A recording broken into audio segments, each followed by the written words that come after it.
In this video, I'm going to share with you 5 tips from Steve Jobs that you can start applying to your business today and make a difference no matter the size of your business. I mean, those brands were at the top of the game, and we think that we don't have to do it. Then you're selling a commodity. Anybody else can come and take your business. So in this video, we'll take 5 nuggets of wisdom from a speech Steve Jobs gave in 1997. Yeah, the past century, buddy. Number 5, marketing is all about values. And see, it's very different from what we hear, what we see, what we experience today. Because nowadays you see so many courses, they're just going to teach you, okay, you're just going to create a nice graphic and then just throw some Facebook ads and make as much money as you can, as fast as you can. Now, I'm not saying that it doesn't work. All I'm saying is, do you really want to be that type of entrepreneur? Because sure, some exceptions make it that way. When fidget spinners were all the rage, if you were one of the first to actually sell fidget spinners, you probably made a lot of money. Now, I have nothing against making a lot of money. It's good. We all want that, right? But what happened to those entrepreneurs? I mean, if they use the money and then they use it to grow a business, okay, fair enough. But once again, this is the exception because for most of those people, they just sold the fidget spinners and, they felt like they were entrepreneurs. But what happened next? When the trend goes down and you don't have a business, you don't have a brand, then you're just a commodity and you need to be faster than the next guy. So it's a never-ending race. Also, given the topic of video, what kind of entrepreneur do you want to be? Do you want to be someone that just made a one-shot big sale? Or maybe you did that a few times, but nobody knows you except that you're a mercenary. Or would you like to be someone like Steve Jobs? Now, don't get me wrong, there's only one Steve Jobs, and I'm not saying that you should start dreaming that you're going to be the next person that's going to change the world, but at least you should aim for something that has meaning. Because even if you're not going to end up being the new Steve Jobs, maybe at your level, you can make a difference. Maybe you can be a different web designer. Maybe you can have a different freelance web studio. Maybe you can really stand out and help a specific segment of the market. But if you're just in for the quick buck, do you really think that's going to happen? So if you don't have a brand, or maybe you have a brand but you haven't defined the values, this is one of the first things that you should do. And don't forget, I've created a free brand guidelines template, and in that template there's one page that's dedicated to your brand values. So you should actually brainstorm on it and just put those values in this guide and make sure you keep it and you open it from time to time just to be sure that you never forget what your root values are. If you look at my brand, I like to inspire and to teach. I like attention to detail. I like creativity and minimalism. 4, be clear about what you want people to remember about you. So I'm going to read another quote from Steve Jobs from this speech. And it says, "It's a complicated and noisy world. We're not going to get a chance to get people to remember much about us. So we have to be really clear on what we want people to know about us." In other words, why would I do business with you? So if you're a web designer, web developer, web marketer, I don't know, or a solopreneur, why would I do business with you? Is it pricing? If so, you're just going to compete with the rest of the world. And basically your service is just a commodity for me, because if you're competing on the price and I decide to work with you solely based on pricing, then the next time someone comes with a lower price, I will go away, I will walk away. So it's a never-ending race to the bottom. For example, take my brand, Casino. I want people to work with me because they want a strong brand. I want them to work with me because they can feel that I have that passion and that I'm going to work on their brand like I work on mine. I have this deep belief that branding is not only a privilege of the big companies, but that branding can be implemented at each and every level of entrepreneurship. So even if you are in a sole proprietorship, or you're just starting, maybe you have an LLC, but you yourself and yourself. Still, I believe that branding should and can be implemented even when you're just getting started, even with a minimal budget or with no budget. That's what I believe in. And I want my clients to feel that. And I want that to be one of the reasons that they want to work with me. Not pricing or not because of the tools I'm using. I want people to work with me because they want to have a strong brand, because they trust my subjectivity. I want them to work with me because they feel that they will have a better brand once I'm done working on their brand. 3. Invest in your brand and care about your brand.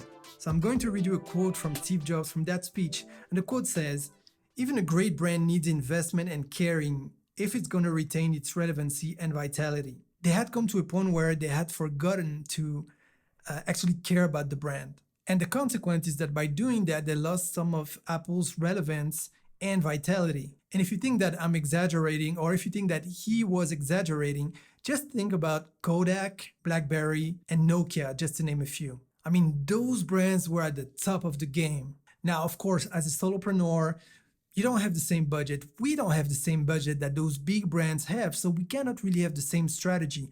But still, it amazes me that brands like Coca-Cola, Disney, Nike, Apple, they will invest a lot of their budget into making sure that their brands stay relevant. And we think that we don't have to do it. Think about it. They're already famous. Everybody knows Apple. So if everybody knows Apple or Coca-Cola, why would they spend so much money to make sure they're relevant? Now, what we can do as small businesses at our level is to re-inject part of the profit into the business. And you may think that you don't have any budget, but look at what you're spending your money for. For example, and I'm not judging anyone, but I see some people trying to become entrepreneurs, and then I see all the money they put in sneakers or all the money they will put in video games. Now, I'm not judging anyone. It's completely fine, to pat yourself on the back. You've worked hard and you want to buy a nice pair of sneakers, or you want to buy a video game. Okay, fine. But the problem is when you're spending all your money towards those things and you don't re-inject money in your business. You could be paying for ads. You could be paying for a better logo if you don't know how to create a logo.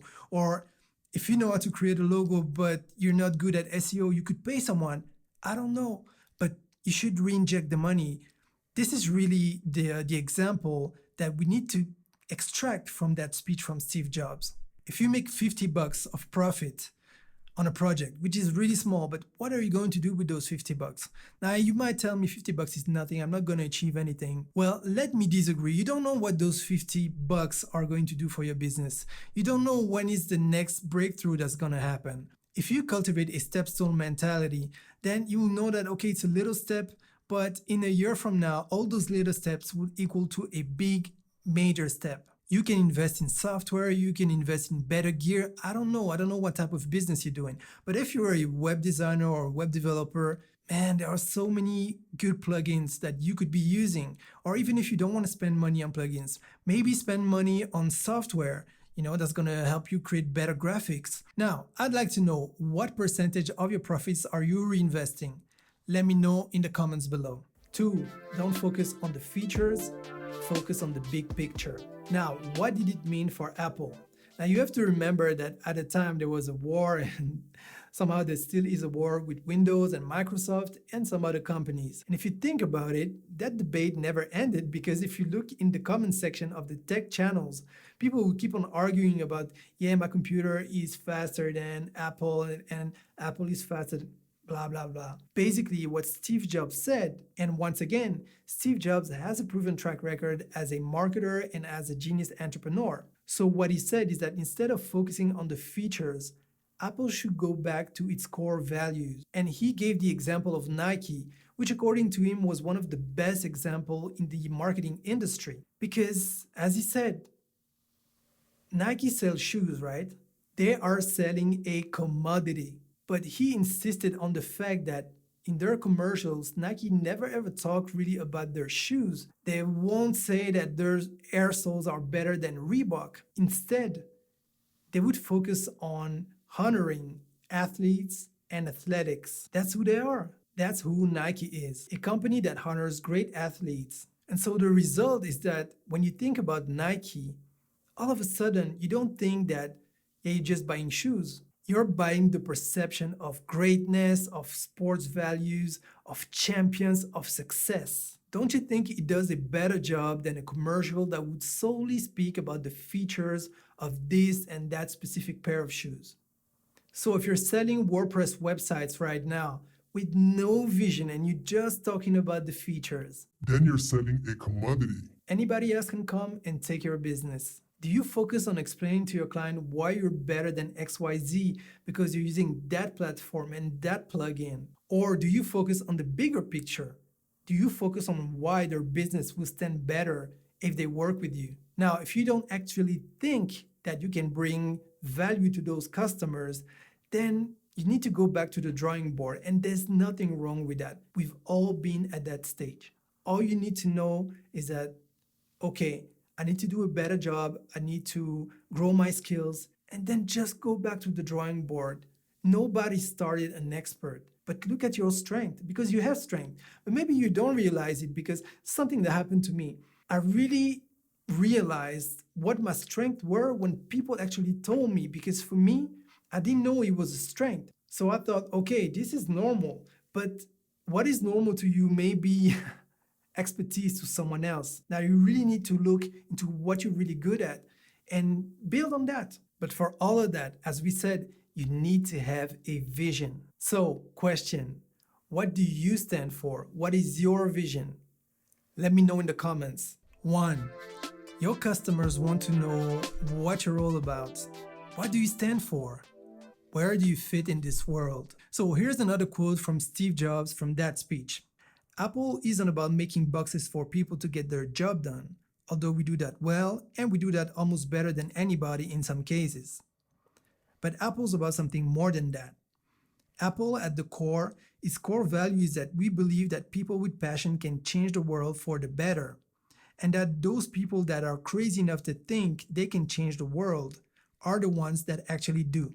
That's a strong statement. Now, honestly, most of the other tech companies, except maybe from Tesla, I don't know what they stand for. So for me, they are a commodity. Now, I'm not an Apple fanboy, but I do love that brand. It doesn't stop me from enjoying my Samsung as a phone. But for computers, I prefer Apple. Why? Because I know what they stand for. I know that they have a strong position for creative people, and I love that. And that's a position that I don't find in most other brands. But that could change. And that's precisely why brands invest in shaping perceptions. And that's also precisely why you should do the same at your level, of course. So these are the 5 nuggets of wisdom from Steve Jobs that I really extracted from that speech when I heard it.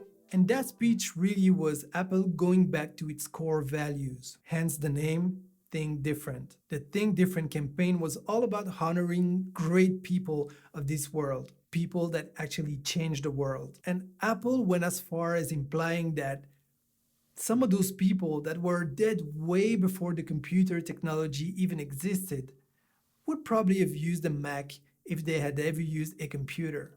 Now, before you start screaming, no Windows computer has been harmed in the making of this video. Actually, Windows has come a long way and it seems like it's getting better. But that's for another debate.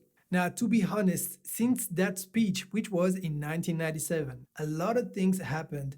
And I feel that Apple is actually going back to their drawbacks. They seem to be doing the same errors that they did before Steve Jobs came back to the rescue. And actually, it's a good reminder because this should prove us that you should never forget about your core values. You should always work on your brand, care about your brand, and invest in your brand. If you enjoyed this video, please give it a thumbs up as it really helps with the YouTube algorithm and it only takes you one fraction of a second. Now, if you want more tips, tutorials, and case studies that will actually help you build a strong brand, then make sure you subscribe to this channel and smash the notification bell so that you don't miss anything. And once again, that would really help me grow this channel. So that's it for this video. I hope to see you around, and in the meantime, don't forget to invest in your success.